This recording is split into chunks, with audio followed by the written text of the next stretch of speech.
When I landed back in town, the air felt wrong, too still, too rehearsed.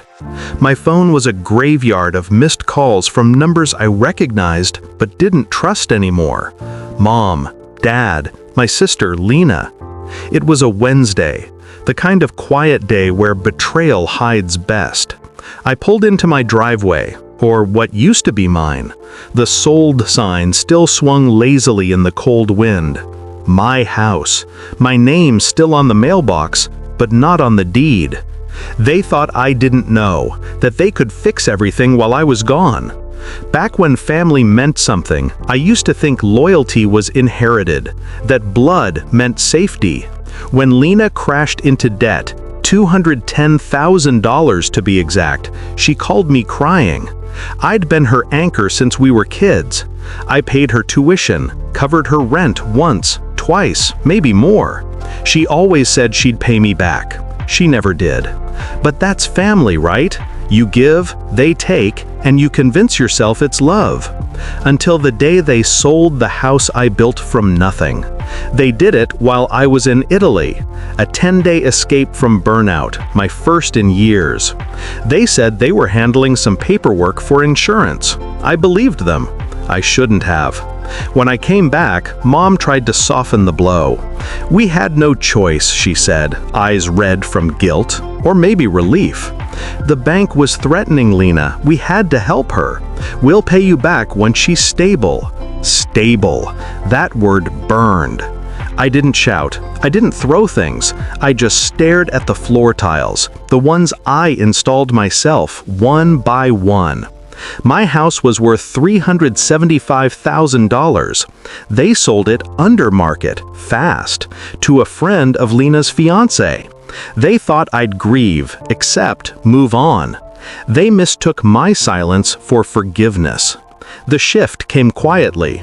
While they celebrated Lena's engagement, I started collecting. Documents, receipts, emails. The buyer, Evan Hughes, had bought properties before. Always low, always fast. I found his signature on 3 other distressed sales tied to families in financial trouble. He wasn't a buyer, he was a vulture. And Lena? She handed him the keys. A week later, I visited her. She hugged me like nothing happened. I could smell her new perfume, expensive, floral, careless. "How's Italy?" she asked, sipping champagne I'd probably paid for years ago. "Life-changing," I said, and it was, just not in the way she thought. I started my plan with the same patience they used to ruin me. Step 1. Silence. I acted indifferent, attended her engagement party, toasted to her happiness, even brought a gift, a painting she'd always wanted, something to hang in her new house, bought partly with my walls. Step 2. Legal groundwork. They forgot one thing. The sale used my digital signature, forged. The paperwork had been filed while I was logged into a flight over the Atlantic, time-stamped, irrefutable. I didn't go to the police, not yet. I wanted to watch it unravel in real time. Step 3. Pull the thread. I filed a quiet complaint with the fraud division of the county recorder's office. Not a lawsuit, an inquiry. That's all it took. Once that office started sniffing around, the bank froze the funds. Evan's accounts, Lena's accounts, frozen pending investigation. She called me the next day, panicked. "Something's wrong with my accounts. They think I'm part of a fraud case." "Maybe you are," I said, calm, cold. "Maybe you should talk to your buyer." By week 2, Evan vanished. His properties were under review. Lena was drowning again, this time in legal letters.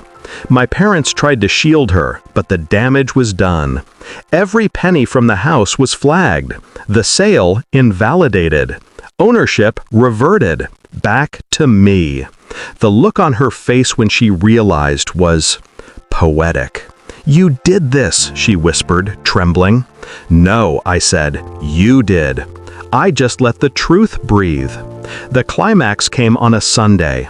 We met at Mom's request, her attempt at a family healing dinner. Everyone sat in tense silence, plates untouched. Dad tried first. "We all made mistakes." "No," I cut in. "You made choices. I made consequences." Lena's mascara was smudged, her voice breaking. "I was desperate, okay? I didn't think you'd understand." "You're right," I said. "I don't understand stealing someone's home to save your own skin." Mom started crying. I stood up. "You didn't just sell a house, you sold trust. You sold me." I walked out before they could respond. They didn't follow. The resolution came quietly too. I didn't move back into that house. Too many ghosts in the drywall. I sold it myself, properly this time, for $412,000. Half went into a new property, the rest into an account under my name alone. I haven't spoken to Lena since, but I saw her once, weeks later, outside a cafe. She looked older, lighter somehow, like someone who finally understood the cost of deceit. I didn't wave. She didn't either.